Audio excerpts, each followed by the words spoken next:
Welcome to लेस्ट history with रजत। आज यहाँ पर मैं आपके लिए फिजिक्स का ही दूसरा सेशन लेके आया हूँ। इससे पहले आपको मैंने एक चैप्टर थर्मोडायनेमिक्स का कराया और ये दूसरा चैप्टर है जिसका नाम मैकेनिक्स है। तो मैकेनिक्स का मैंने एक पार्ट आपके लिए पहले से ही रिकॉर्ड करके वीडियो आपके लिए अपलोड कर दिया है। तो अगर आपने वो देखा नहीं है तो देख लें और चैनल को सब्सक्राइब नहीं किया तो सब्सक्राइब कर लीजिएगा। ये मेरा मैकेनिक्स पे ही दूसरा पार्ट है। तो यहाँ पर मैंने लास्ट में जितना भी डिस्कशन किया था वो मैंने आपको पहले से ही बता दिया।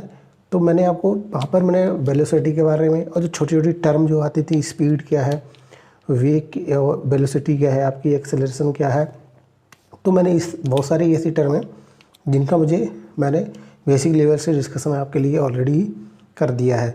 तो मैं यहाँ पर आज आपको एक नया टर्म जो आपको मैं एक्सेलरेशन समझा रहा था, तो मैं एक्सेलरेशन से ही आपको जोड़ता हूँ क्योंकि वो आपको समझने के लिए ज़्यादा ज़रूरी है। चलिए अब यहाँ पर समझते हैं पहले एक्सेलरेशन।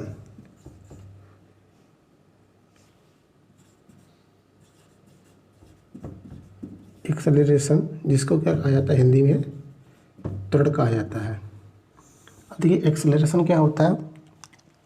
मैंने कल आपको एक्सेलरेशन बताया था। एक्सेलरेशन में मैंने इससे पहले वाली वीडियो में बताया था जो वेग में यानी कि जो वेलोसिटी में टाइम के सापेक्ष यानी विद रिस्पेक्ट ऑफ टाइम जो चेंज आता है ना, उसको क्या कहते हैं, एक्सेलरेशन कहते हैं यानी त्वरण कहते हैं। यानी कि वेग में समय के साथ जो परिवर्तन होता है वो क्या कहलाता है, आपका त्वरण कहलाता है। अब समझिएगा पहले एक्सेलरेशन मैंने क्या बताया, समय के जो है ना, समय के साथ वेग में परिवर्तन, समय के साथ वेग में परिवर्तन क्या कहलाता है, त्वरण कहा जाता है, एक्सेलरेशन कहा जाता है। ठीक है, यानी कि आप ध्यान रखिएगा कि विद रिस्पेक्ट ऑफ टाइम अगर वेलोसिटी में चेंज हो रहा है, इसका मतलब वहाँ पर क्या है, एक्सेलरेशन है। अब जरा हम समझते हैं एक्सेलरेशन होगा कहाँ पर, एक्सेलरेशन जीरो कहाँ पर होगा। इस सारी चीज़ों को पहले हम समझते हैं कि एक्सेलरेशन के बारे में हम डिटेल से पहले समझते हैं। उसके बाद एक्सेलरेशन के बारे में हम ग्राफ पे समझेंगे। अलग अलग ग्राफ के जाके हम लोग ऑब्जर्व करेंगे। ठीक है, अलग अलग स्पीड का ग्राफ देखेंगे, वेलोसिटी के ग्राफ देखेंगे, एक्सेलरेशन के ग्राफ देखेंगे। एक ही ग्राफ से आपको सारे ग्राफों का अनुभव हो जाएगा। चलिए अब यहाँ पर शुरू करते हैं कि एक्सेलरेशन कहाँ होगा। तो ध्यान रखिएगा, मैंने आपको इससे पहले पढ़ाया है एक टर्म वेलोसिटी। क्या पढ़ाया मैंने आपको, वेलोसिटी, जिसको मैंने आपको बताया था इसको कहते हैं वेग। ठीक है, वेलोसिटी मैंने आपको पढ़ाया और वेलोसिटी में मैंने बताया कि वेलोसिटी में क्या होगा, वेग होता है, इसको कहते हैं। अब इसको आप ध्यान रखिएगा कि वेग को मैंने आपको बताया था ये एक ऐसी एक राशि है, सदिश राशि है, यानी कि इसको कहते हैं वेक्टर क्वांटिटी। ठीक है, एक ऐसी राशि है, वेक्टर है। तो वेक्टर को आपको ध्यान में आती है, आपको एक चीज़ याद आनी चाहिए, अगर ये वेक्टर है तो इसका मैग्नीट्यूड होगा अपना। ठीक है, और इसकी क्या होगी, अपनी एक डायरेक्शन होगी, यानी कि इसका क्या होगा, परिमाण होगा, और क्या होगा, इसका कोई अपनी एक दिशा होगी। ये चीज़ आपको मैंने इससे पहले वाले लेक्चर में आपको बता दी। अब इसको देखिएगा, अगर वेलोसिटी समान रहती है, अगर वेलोसिटी समान रहती है तो इसमें क्या क्या समान रहना चाहिए, ज़रा इसको देखते हैं। देखिए वेलोसिटी मान के चलिए, इफ़ वेलोसिटी इज सेम, यानी कि यदि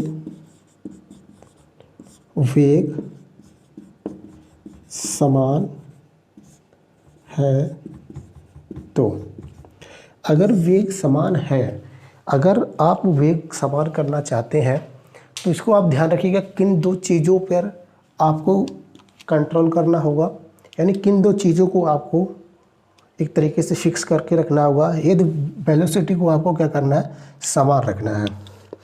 अब इससे पहले मैंने आपको पिछले लेक्चर में एक चीज़ और बताई थी।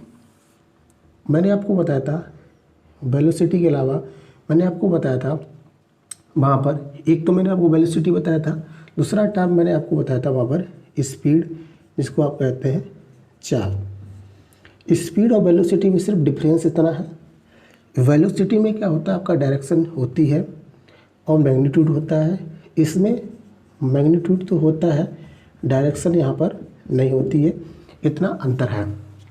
अब देखिएगा यहाँ पर यदि वेलोसिटी यहाँ पर आपको सेम रखनी है, इसका मतलब क्या होगा, हम बोल सकते हैं कि स्पीड भी आपकी क्या होनी चाहिए, स्पीड यानी कि चाल क्या होनी चाहिए आपकी समान होनी चाहिए, यानी कि चाल में कोई आपका चेंज नहीं आना चाहिए, पहली चीज़। दूसरी चीज़, अगर चाल में चेंज नहीं आया, समान रखना है तो डायरेक्शन यानी कि दिशा में भी कोई चेंज नहीं आना चाहिए। अब जिन दोनों चीज़ों को कैसा रखना पड़ेगा, आपको समान रखना पड़ेगा। अगर ये दोनों चीज़ें आपकी समान हो गई तो फिर क्या होगा, यहाँ पर आपका यहाँ पर बोल सकते हैं एक तरह से वेलोसिटी आपका समान हो गया। फिर सुनिएगा मैंने आपको क्या बताया, मैंने क्या आपको बताया, ज़रा ध्यान से सुनिएगा।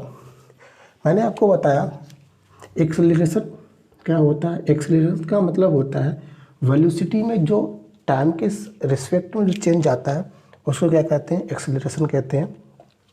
अगली चीज़ मैंने आपको बताई वेलोसिटी और स्पीड में डिफरेंस क्या है। वेलोसिटी जो आपका होता है ना, वो एक वेक्टर क्वांटिटी है, जबकि आपकी स्पीड यानी चाल जो है ना एक स्केलर क्वांटिटी है, यानी अदिश है। मैंने बताया अगर सदिश है, वेलोसिटी अगर सदिश है तो इसमें मैग्नीट्यूड होगा और क्या होगी, डायरेक्शन होगी, जबकि इसमें स्पीड में क्या होता है, मैग्नीट्यूड होता है, लेकिन डायरेक्शन का कंसेप्ट नहीं होता है, यानी डायरेक्शन नहीं होती है। अब देखिएगा, अगर मैं वेलोसिटी से डायरेक्शन हटा दूं तो क्या बच जाएगा, वो क्या बच जाएगा, स्पीड बच जाएगा, सीधी सी बात है। फिर मैं ये समझना चाह रहा हूँ कि अगर मैं वेलोसिटी को सेम रखना चाह रहा हूँ, मैं वेलोसिटी को अगर सेम रखना चाह रहा हूँ, इसका मतलब मुझे किन तो क्वांटिटी पे कंट्रोल करना पड़ेगा। नंबर एक, वेलोसिटी डिपेंड किस पर है, मैग्नीट्यूड और डायरेक्शन पे। इसका मतलब मुझे मैग्नीट्यूड और डायरेक्शन को कैसा रखना पड़ेगा, सेम रखना पड़ेगा। वही मैंने लिखा यहाँ पर, यदि वेग समान है तो स्पीड कैसी होनी चाहिए, समान होनी चाहिए, और डायरेक्शन कैसा होना चाहिए, समान होना चाहिए। जब ऐसी कंडीशन आ गई, इसका मतलब अभी आपको मैं बता के गया था, समय के साथ वेग में परिवर्तन जब होगा तब वहाँ पर क्या होगा, त्वरण होगा। इसका मतलब यहाँ पर अगर आप देख रहे हैं ना, तो यहाँ पर समय के साथ वेलोसिटी में कोई भी चेंज नहीं हुआ है, यानी कि वेलोसिटी में नो चेंज है, कोई भी चेंज नहीं। अब वेलोसिटी में चेंज नहीं होगा तो इसका मतलब क्या है, एक्सेलरेशन आपका क्या होगा, जीरो होगा। यानी कि अगर वेलोसिटी में चेंज नहीं है तो क्या होगा, एक्सेलरेशन आपका जीरो होगा। फिर सुनिएगा, अगर वेलोसिटी सेम है इसका मतलब कैसे बनाना पड़ेगा, मैग्नीट्यूड और डायरेक्शन सेम होना चाहिए, यानी स्पीड सेम होना चाहिए और डायरेक्शन सेम होना चाहिए। और डायरेक्शन स्पीड में अगर कोई चेंज नहीं आया है तो इसका मतलब क्या है, एक्सेलरेशन जीरो होगा। ठीक है, अब चलिए इसके साथ अब आगे बढ़ते हैं, जरा और चीज़ों को समझते हैं यहीं पर। चलिए, अब आपको ये चीज़ पता होनी चाहिए कि एक्सेलरेशन जनरेट कैसे होगा। यानी कि अब बात करेंगे acceleration not zero. Acceleration zero कब नहीं होगा, यानी त्वरण शून्य कब नहीं। यानी कि हम बात करेंगे यहाँ पर हम कि एक्सेलरेशन जो आपका है ना, वो जीरो कब नहीं होगा, इस चीज़ की बात करने जा रहे हैं। ज़रा देखिएगा यहाँ पर एक्सेलरेशन अभी मैं बताया कि क्या कि वेग जो है ना आपका, वेग यानी वेलोसिटी में जब कोई चेंज होता है विथ रिस्पेक्ट ऑफ टाइम, तब क्या जनरेट होता है, आपका एक्सेलरेशन जनरेट होता है। अभी मैंने बताया वेलोसिटी किस पर डिपेंड है, एक तो डिपेंड है स्पीड पर, दूसरा डिपेंड है किस पर, डायरेक्शन पर। ठीक है, यानी कि मुझे सेम रखना था, अगर मैं एक्सेलरेशन 0 बनाना था तो मुझे इन दोनों क्वांटिटी पे अगर मैं कंट्रोल कर लूँ तो एक्सेलरेशन क्या हो जाएगा, आपका 0 हो जाएगा। इसका मतलब क्या है, अगर एक्सेलरेशन नॉट 0 करना है तो इसका मतलब क्या है, इन दोनों चीज़ों में से कोई चीज़, जिन दोनों चीज़ों में से स्पीड में और क्या है आपका डायरेक्शन में से कोई दोनों चीज़ें या एक चीज़ अगर वेरी होती रहे यानी चेंज होती रहे तो क्या होगा, आपका एक्सेलरेशन जनरेट होता रहेगा। यानी कि वहाँ पर एक्सेलरेशन आपका त्वरण शून्य नहीं होगा। तो यानी कि एक्सेलरेशन नॉट 0 कब होगा, तो इसके लिए आपका क्या होगा, स्पीड नॉट 0, स्पीड या स्पीड चेंज। स्पीड क्या होनी चाहिए, चाल क्या होनी चाहिए, चाल परिवर्तन होना चाहिए। ठीक है, दूसरी चीज़, अगर चाल में परिवर्तन नहीं होता है तो इसका मतलब क्या होना चाहिए,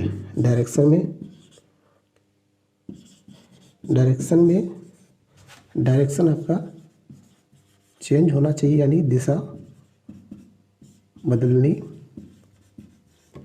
चाहिए।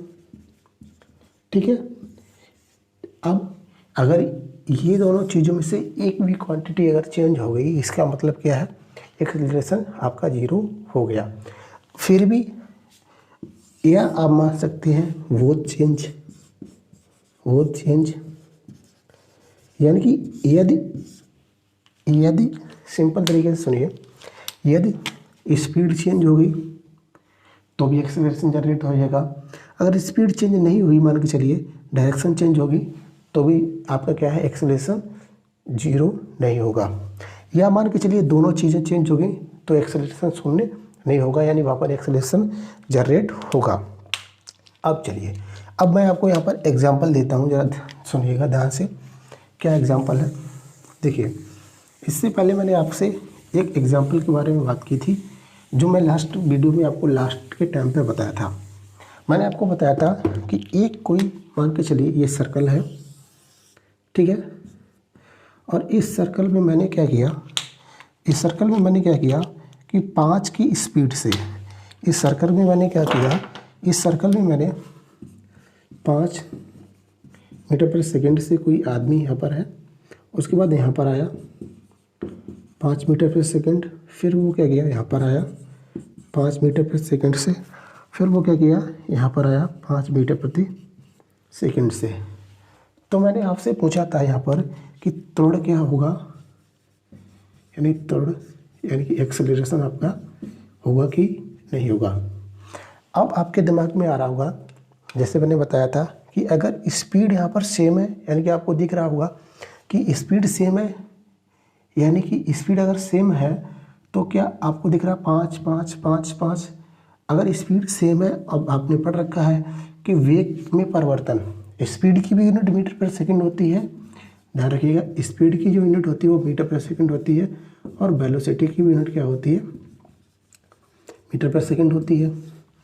अब आपके दिमाग में एक चीज़ आई होगी कि 5 मीटर पर सेकंड, 5 मीटर पर सेकंड, 5 मीटर पर सेकंड, यानी कि स्पीड सेम है, इसका मतलब क्या है, यहाँ पर एक्सेलरेशन क्या होने वाला है, आपका होगा ही नहीं, जनरेट नहीं होगा, यानी 0 होगा। जबकि आपको ये चीज़ पता होनी चाहिए कि एक्सेलरेशन डिपेंड किन पे कर रहा है, एक्सेलरेशन 2 चीज़ों पर डिपेंड कर रहा है, किस पर, नंबर 1 स्पीड, नंबर 2 डायरेक्शन। किस पर डिपेंड कर रहा है, स्पीड एंड डायरेक्शन पे। यहाँ पर आपने स्पीड को तो मेंटेन कर दिया, क्या आपने डायरेक्शन मेंटेन कर पाई, तो कहेंगे बिल्कुल नहीं, क्योंकि यहाँ पर देखेंगे तो ये टेंजेंट इस तरफ जा रहा है, इसकी डायरेक्शन इस तरफ जा रही है, इसकी डायरेक्शन यहाँ पर जा रही है, इसकी डायरेक्शन यहाँ पर जा रही है। इसका मतलब क्या है, जब भी सर्कल में कोई भी घूमेगा, या जब भी कोई सर्कल में कोई व्यक्तिगत करेगा, तो उसमें एक्सेलरेशन कभी भी शून्य नहीं हो सकता, यानी उसमें एक्सेलरेशन जरूर ही होगा। ठीक है, एक दूसरा आप समझिएगा, एक्सेलरेशन को ही आप एक तरीके से बोल देते हैं पिकअप। क्या शब्द बोल देते हैं, ध्यान से सुनिए, पिक ठीक है। अब आप कहते हैं कि मेरी गाड़ी का पिकअप हाई है। पिकअप का मतलब क्या है, उसमें एक्सेलरेशन में चेंज करने की जो क्षमता है ना, यानी वेलोसिटी में यानी स्पीड में चेंज करने की क्षमता, यानी कि एक तरीके से बोल सकते हैं उसमें एक्सेलरेशन यानी एक्सेलरेट करने की जो है ना क्षमता क्या है, ज़्यादा है। यानी कि पिकअप जिस बाइक का हाई है, इसका मतलब क्या है, उसमें एक्सेलरेट करने की कैपेसिटी क्या है, ज़्यादा है। यानी कि आप उसमें आप स्पीड में उसकी चेंज जल्दी से ला सकते हैं, यानी उसको फास्ट कर सकते हैं, स्लो कर सकते हैं। तो चेंज एक्चुअल में हो किस में रहा, वो हो तो उसके एक्सेलरेशन में रहा, और एक्सेलरेशन जनरेट होने की वजह से वो चेंज किस पे दिखाई पड़ रहा है, आपको स्पीड में दिखाई पड़ रहा है। तो इसी को एक दूसरी टर्म में भी कहते हैं पिकअप। तो ध्यान रखिएगा, अगर आपसे कभी भी पिकअप के बारे में पूछा जाए तो पिकअप का मतलब आप डायरेक्ट लगाइएगा। अगर बाइक को चला रहा है तो पिकअप का मतलब, पिकअप अप एंड लो का मतलब क्या है कि वो अपनी स्पीड में चेंज कर सकता है, यानी एक्सेलरेशन बढ़ा सकता है, एक्सेलरेशन कम कर सकता है। और एक्सेलरेशन यार खड़ी कर दे तो क्या हो जाएगा, एक्सेलरेशन जीरो हो जाएगा, क्योंकि वहाँ पर वेलोसिटी या स्पीड उसकी जीरो हो जाएगी। ठीक है, चलिए ये एग्जांपल मैंने आपको बता दिया। अब एक्सेलरेशन को आई होप आप अच्छी तरीके से समझ चुके होंगे। अब इसको आप ध्यान रखिएगा, चाहे आप इसको नोट में डाल लीजिएगा कि जब भी कोई व्यक्ति का सर्कल में कोई गति कर रहा है तो वहाँ पर एक्सेलरेशन जरूर ही होगा। ठीक है, चलिए इसके बाद देखिए, अगर एक्सेलरेशन आपका जीरो है, अगर एक्सेलरेशन जीरो है, इसका मतलब क्या है, जो वस्तु है आपकी वो वस्तु रुक गई है, यानी वस्तु रुक गई है। ठीक है, पिकअप के केस में मैंने आपको बताया, पिकअप के केस में आप याद रखिएगा, अगर एक्सेलरेशन जीरो है तो वस्तु रुक गई है। अगर एक्सेलरेशन नॉट जीरो, यानी एक्सेलरेशन नॉट जीरो है तो इसका मतलब क्या है, वस्तु या ऑब्जेक्ट आपका क्या कर रहा है, मोशन कर रहा है। या मोशन नहीं कर रहा है तो क्या होगा, उसकी डायरेक्शन में चेंज हो रहा है। इसको आप याद रखिएगा। पिकअप के केस में आपको मैंने अभी बताया, पिकअप का मतलब क्या है, आपको एक्सेलरेशन को घटाना या बढ़ाना, यानी कि आप अपनी बाइक को एक्सेलरेट कर रहे हैं, इसका मतलब क्या है, आप एक्सेलरेशन को बढ़ा रहे हैं या घटा रहे हैं। और एक्सेलरेशन जनरेट हो रहा है, इसका मतलब वही आपकी स्पीड में कम या ज़्यादा कर सकता है। चलिए इसके बाद हम आपसे एक नई चीज़ के बारे में बात करेंगे, ज़रा देखते हैं इस चीज़ को। देखिए, अब हम यहाँ पर आपसे बात करेंगे ग्राफों के बारे में। अब हम किसके बारे में बात करने जा रहे हैं, आपसे ग्राफों के बारे में। देखिए ग्राफ क्या है, ग्राफ। अब ग्राफ कैसे ड्रा होते हैं उसके बारे में हम थोड़ा पढ़ते हैं। ग्राफ कैसे ड्रा होते हैं उसके बारे में हम आपको बताते हैं, ग्राफ कैसे बनता है। चलिए यहाँ तक देखिएगा, ग्राफ को ज़रा देखते हैं, ग्राफ कैसे बनते हैं। देखिए, अगर कोई ग्राफ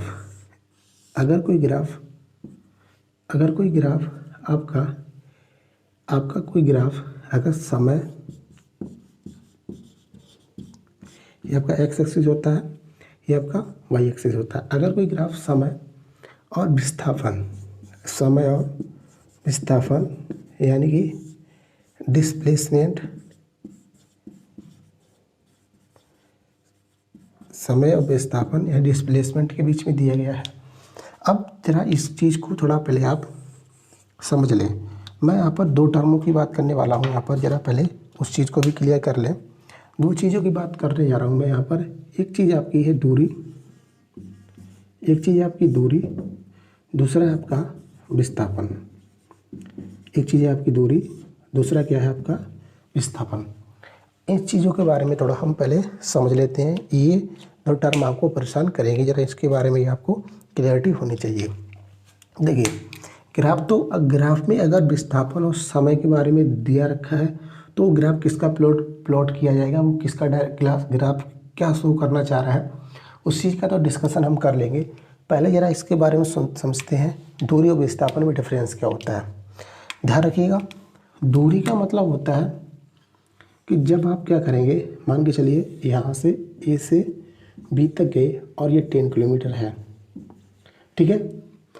तो दूसरी केस में आप ए से बी तक गए, 10 किलोमीटर है, ठीक है, ए टू बी। अब देखिए इस केस में अगर केस 1 ये हम समझे केस 1, तो इस केस में जो है ना आपका दूरी यानी कि डिस्टेंस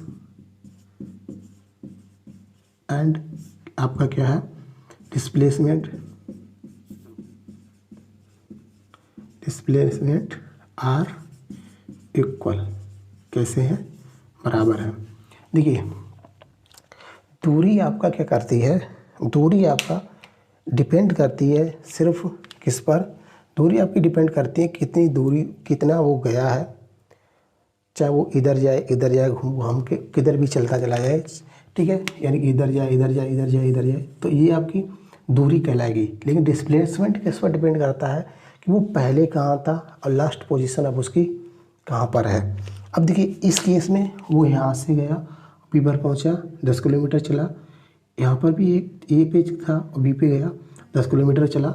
और हुआ क्या यहाँ पर, ये जो मोशन है ना वो लीनियर है, एक ही डायरेक्शन में है। तो यहाँ पर क्या है आपका जो डिस्टेंस है और डिस्प्लेसमेंट वो क्या है, इक्वल है। अब जरा यहाँ पर आइएगा, इसको हम दोबारा ड्रा करेंगे जरा और समझते हैं। केस नंबर 2 देखते हैं। केस नंबर 2 देखिएगा, केस नंबर 2 देखिए, केस नंबर 2 क्या कहता है। देखिए अगर कोई ये सर्कल है, ठीक है, सर्कल छोड़िए, आपको दूसरी तरीके से समझाता हूँ, ज़रा देखिएगा। अगर कोई ये इस तरह से है, मान के चलिए ये आपका चतुर्भुज जिसको बोलते हैं, और ये पॉइंट ए है, ये पॉइंट बी है, ये पॉइंट सी है और ये पॉइंट डी है, ठीक है, इतना बना है, ए बी सी और डी आपके पॉइंट है। तो अब देखिएगा अगर ये ए बी सी डी आपके पॉइंट है, यहाँ से यहाँ तक मानिएगा दूरी 10 किलोमीटर है, यहाँ से यहाँ दूरी 10 किलोमीटर है, ये भी 10 किलोमीटर है और ये भी 10 किलोमीटर है। अब चलिए अगर मान के चलिए यहाँ पर कोई आदमी है, वो यहाँ से चलना शुरू किया पॉइंट ए से, और चलते चलते वो क्या किया, यहाँ तक गया, फिर यहाँ तक गया, फिर यहाँ तक गया, फिर वापस वो यहाँ तक आ गया वापस, ठीक है, यहाँ तक कोने तक मानिएगा इसको, कोने तक। अब मैं आपसे कहूँ यहाँ पर कि यहाँ पर दिख रहा है आपको ना, ठीक है। अब मैं आपसे कहूँ यहाँ पर कि यहाँ पर दूरी क्या होगी, यानी कि डिस्टेंस क्या होगी। सेकेंड चीज मैं कहूँ आपसे डिस्प्लेसमेंट क्या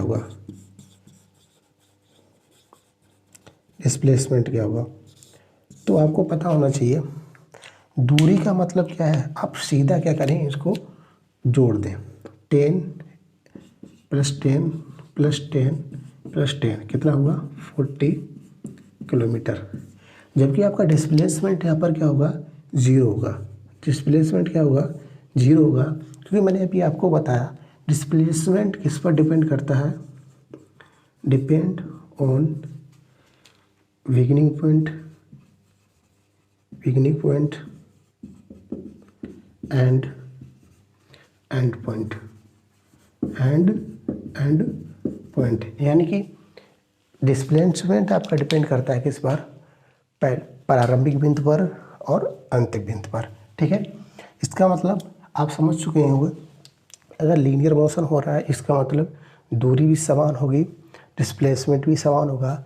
लेकिन अगर इस तरह से हो रहा है, कोई एक्टिविटी हो रही है, तो वहाँ पर दूरी जो है ना आपकी अलग होगी और डिस्प्लेसमेंट क्या होगा, वहाँ पर शून्य होगा। अब इसी केस में अगर आप बात करेंगे, ज़रा इसको हटाते हैं, इसी केस में हम अगर बात करें आपसे, ज़रा देखिए, अगर मैं आपसे कहूँ कि कोई एक सर्कल है, अब आपको ये समझ में आ जाएगा, कोई एक सर्कल है और मान के चलिए सर्कल की कोई रेडियस r है, तो आप जानते हैं जो भी कोई व्यक्ति यहाँ से चलेगा तो किस पर चल रहा है, इसकी रेडियस पे चल रहा है। और रेडियस का अगर परिधि का अगर हम जानना चाहें कि परिधि कितनी है तो आप 2πr से कैलकुलेट कर लेते हैं। अब जरा देखिएगा, मैं यहाँ पे सिंपल तरीके से आपसे ये कहूँ कि कोई व्यक्ति यहाँ से चला और यहाँ से चलने के बाद सीधा चलते चलते चलते चलते वापस ए पर आ गया। अब मैं आपसे कहूँगा यहाँ पर डिस्प्लेसमेंट क्या होगा और डिस्प्लेसमेंट क्या होगा और डिस्टेंस क्या होगी, डिस्टेंस क्या होगी। तो डिस्प्लेसमेंट यहाँ पर क्या होने वाला, 0, और डिस्टेंस यहाँ पर कितनी होने वाली है, 2πr के बराबर। इसको आप याद रखिएगा, ठीक है। आई होप अब आपको डिस्टेंस और डिस्प्लेसमेंट के बारे में क्लियर हो चुका होगा।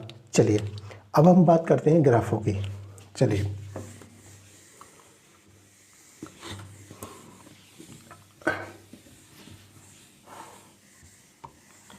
चलिए पहले हम ग्राफ प्लॉट करते हैं। फर्स्ट ग्राफ, ये कोई ग्राफ है आपका और ये ग्राफ आपका किसके बीच में है,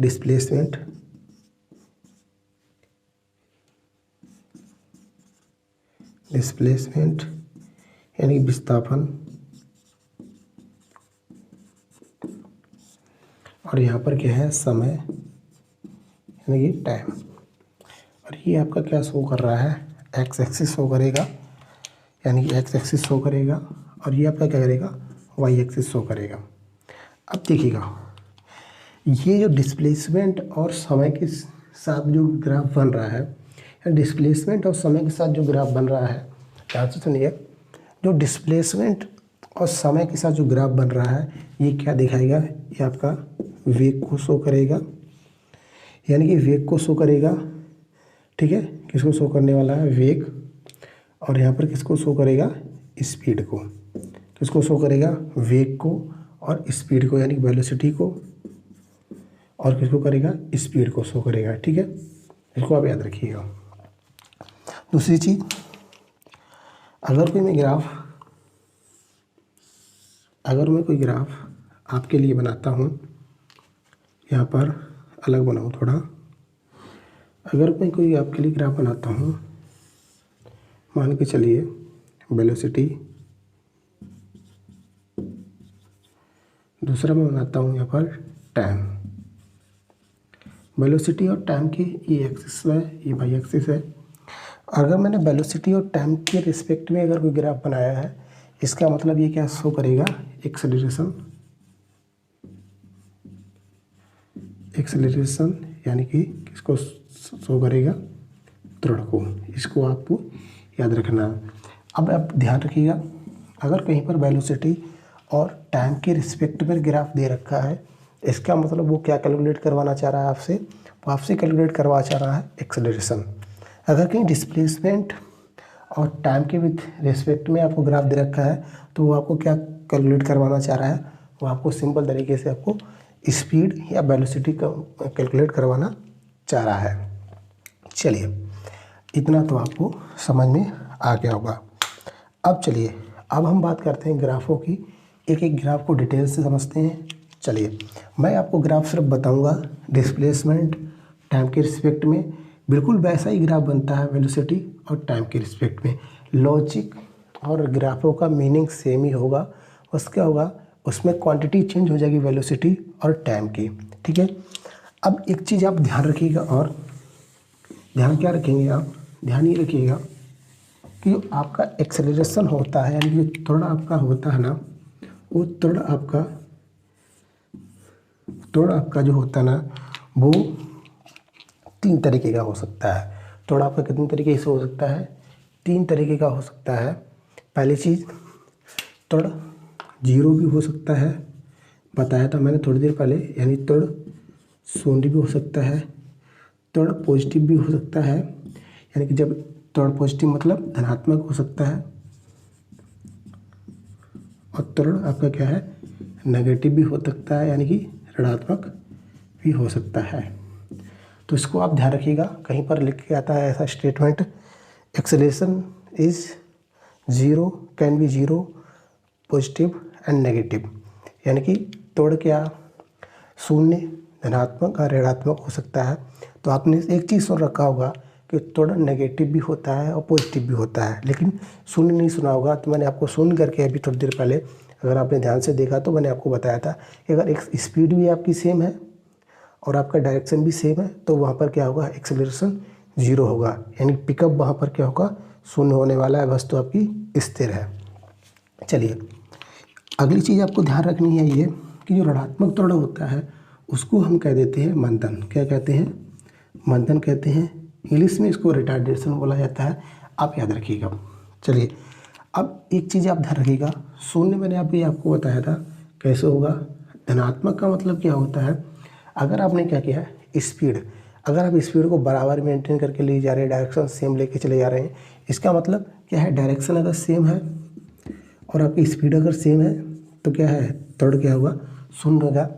लेकिन अगर आपने क्या किया, स्पीड को क्या किया, बढ़ाते चले जा रहे हैं, बढ़ाते चले जा रहे हैं, इसका मतलब क्या है, अगर स्पीड बढ़ाते गए हैं तो वहाँ पर क्या होगा, पिकअप हाई होता चला जा रहा है, इसका मतलब क्या है, त्वरण वहाँ पर क्या होगा, धनात्मक होगा।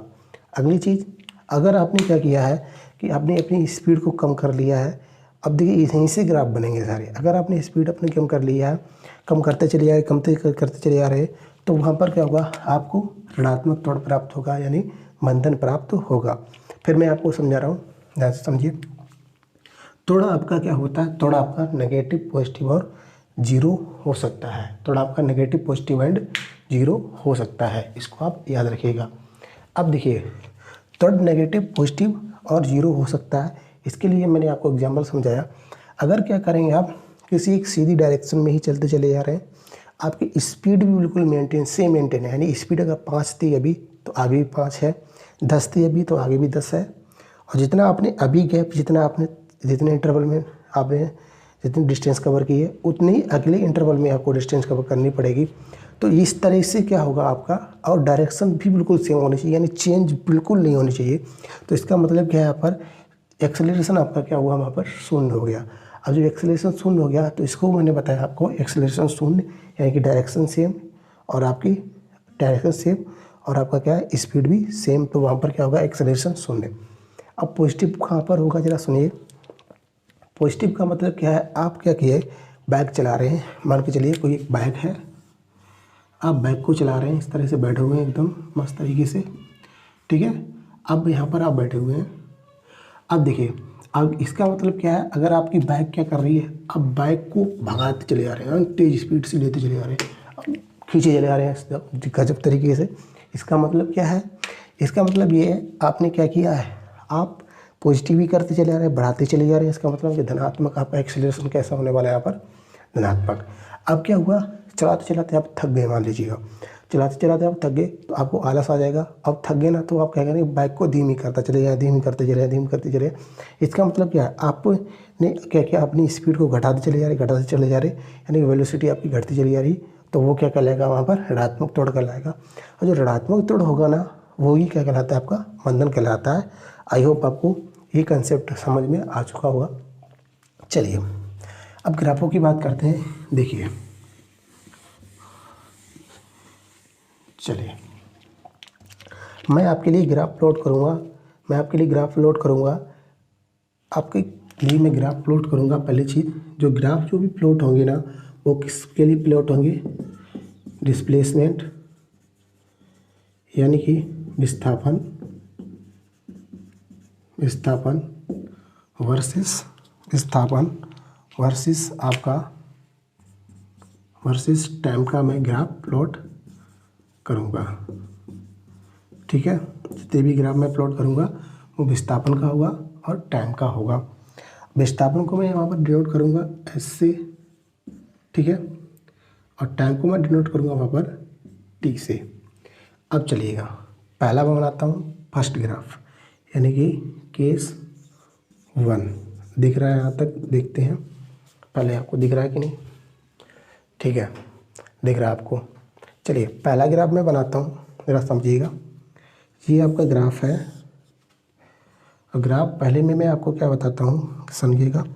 ग्राफ पहला आपका दिखा रहा है यहाँ पर डिस्प्लेसमेंट एस और टाइम टी। अब आपको समझ में आ रहा होगा एस और टी के बीच जो ग्राफ बन रहा है या तो वो स्पीड को शो करेगा या वेलोसिटी को शो करेगा, और वेलोसिटी स्पीड में सिर्फ डिफरेंस कितना है, डायरेक्शन का। अब चलिए इसका मतलब अगर मैंने क्या किया, यहाँ से एक सीधी लाइन खींच दी, ठीक है।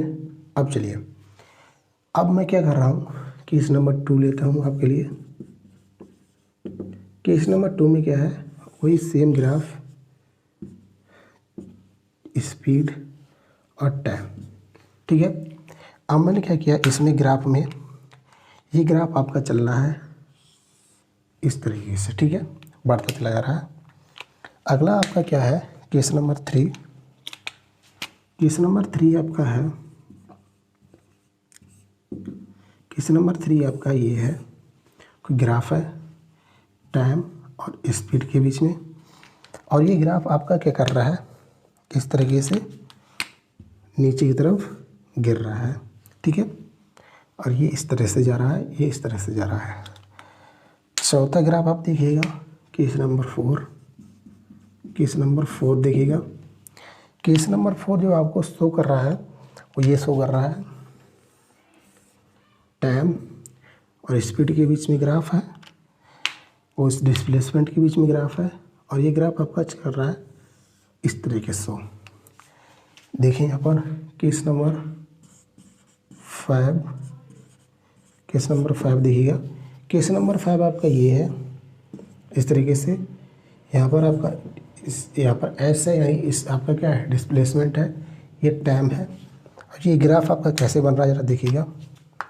ये ग्राफ आपका बन रहा है इस तरीके से, ठीक है। चलिए अब देखिएगा, ये आपके मैंने आपके 5 ग्राफ बना दिए। नीचे वाला ग्राफ दिख रहा है आपको, दिख रहा है, दिख रहा है। चलिए नीचे वाला ग्राफ को आप देखिएगा, थोड़ा मैं थोड़ा इस तरह से कर देता हूँ। चलिए अब आपको ग्राफ दिख रहा होगा, ज़रा ग्राफ देखिएगा। पहला ग्राफ से आपको क्या मिलता है, ज़रा इसको समझते हैं। अगर मैं सिंपल तरीके से यहाँ पर एस लिखा है ना, जहाँ पर समझिएगा, जहाँ पर एस लिख रहा है, डिस्प्लेसमेंट लिख रहा है, उसकी जगह मैं अगर वी रख दूँ, यानी कि वेलोसिटी को कर दूँ, तो एक्सेलरेशन को दिखाएगा, लेकिन अर्थ जो निकलेगा ना, वो ग्राफों के इतने ही ग्राफ ड्राइव हो सकते हैं, बनाए जा सकते हैं, मीन वही ग्राफ का निकलने वाला है।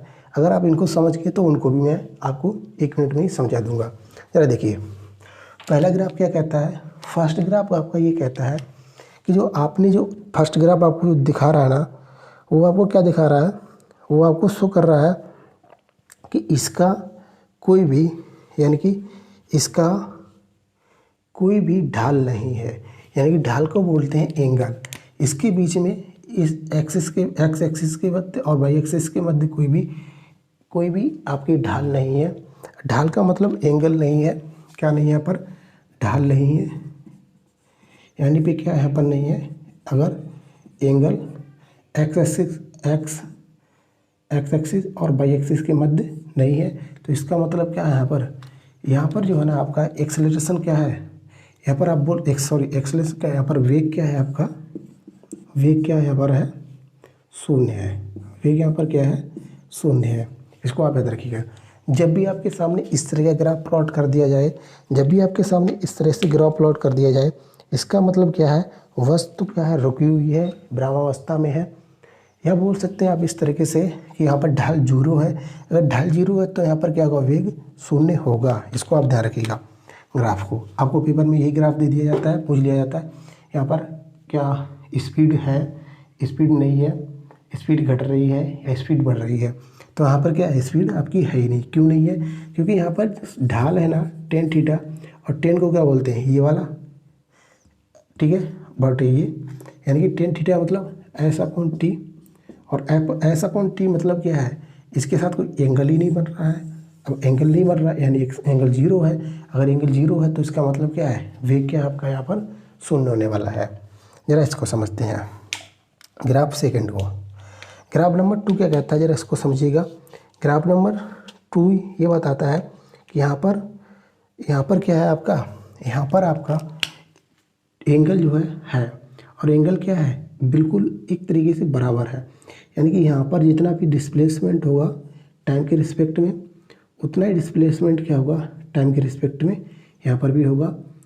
यानी कि अगला v क्या होगा, जितना डिस्प्लेसमेंट यहाँ पर है। तो यहाँ पर बता सकते हैं कि वेग जो है ना, वेग क्या है आपका, नियत है, यानी कि समान वेग है, वेग समान होने की बात करेगा। यहाँ पर देखिएगा, यहाँ पर क्या है आपकी नेगेटिव ढाल है, क्या कैसी ढाल है, नेगेटिव ढाल है, यानी कि एंगल जो है ना आपका कैसा है, नेगेटिव है। अगर एंगल नेगेटिव है तो इसका मतलब क्या है, एंगल अगर नेगेटिव है तो इसका मतलब क्या है, जो आपका वेग है या स्पीड है वो क्या है, नकारात्मक है, यानी कि वो घटती चली जा रही है। समझ में आया। वेग क्या है, वो आपका नीचे की तरफ गिर रहा है, इसका मतलब घटता चला जा रहा है। यहाँ पर क्या है, ढाल पॉजिटिव है, देखिए इस तरह से बढ़ता चला जा रहा है।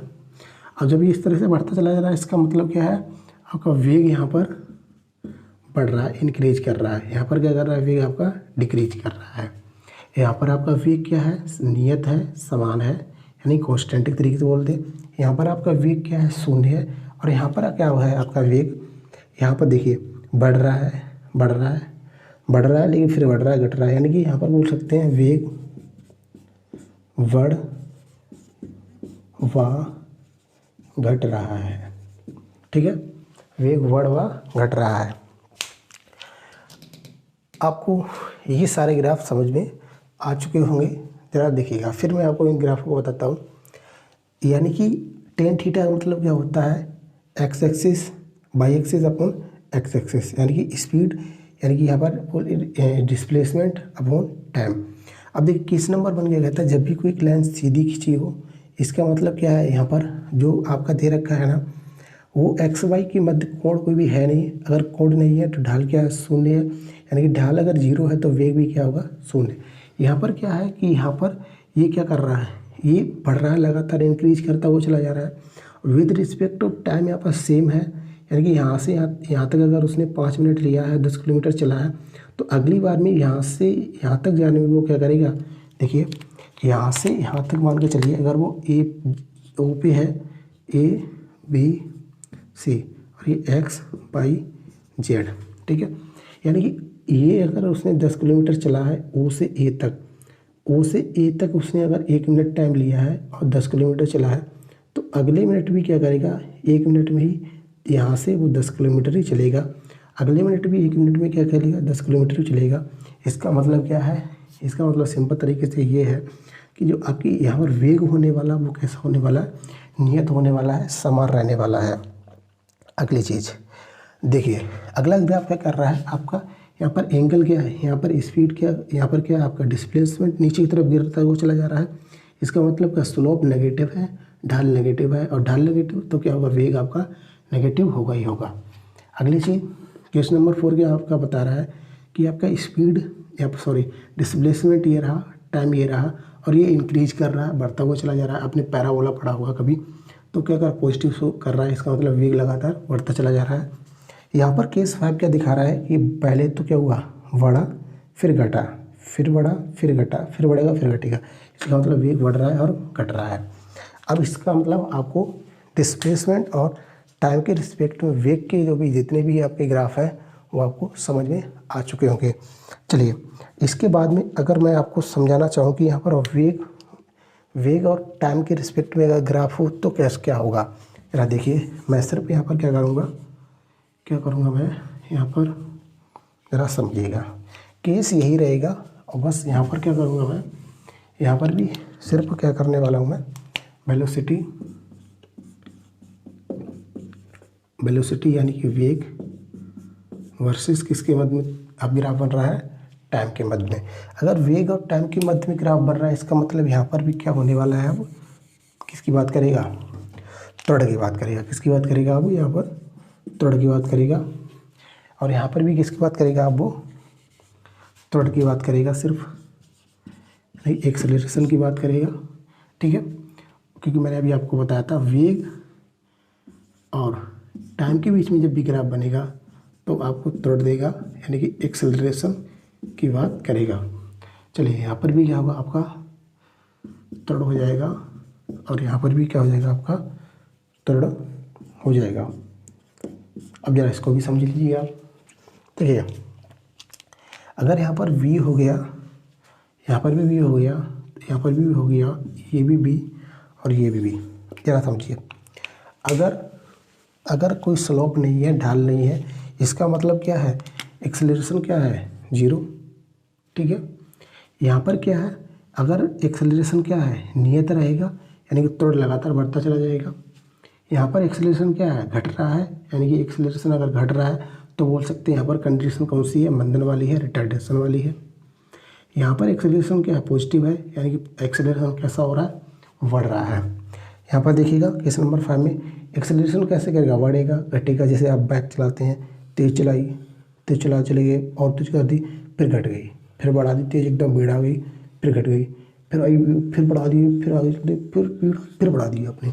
तो ये क्या हो गया, आपका पिकअप एक तरीके से बोल सकते हैं एक्सेलरेशन में चेंज हो रहा है। आई होप आपको ये सारी चीज़ें समझ में आ चुकी होंगी। चलिए, मैंने आपको यहाँ तक तो आपको बता दिया, तो इस वीडियो में आप इतना ही रखिएगा। वेलोसिटी एक्सेलरेशन के बारे में डिटेल से पढ़ लीजिएगा। वेलोसिटी एक्सेलरेशन के बारे में मैंने यहाँ पर बता दिया। अगले जो मेरा वीडियो आएगा ना, तो उसमें मैं अपकेंद्री बल के बारे में बात करूँगा, और जब पत्थरों को ऊपर से नीचे की तरफ गिराया जाता है उन केसों के बारे में बात करूँगा। यानी कि वहाँ पर मैं आपको अलग कंसेप्ट पे लेकर चलूँगा, डिटेल से वहाँ पर भी पढ़ाऊँगा। तो आपने अगर अभी तक दोस्तों के साथ शेयर नहीं किया तो शेयर कर दीजिएगा और चैनल को सब्सक्राइब कर लीजिएगा, और आपको नॉलेज जितनी ज़्यादा हो सकती है पूरा प्रयास होगा आपको ज़्यादा से ज़्यादा दिया जाए। Thank you for watching me, thank you.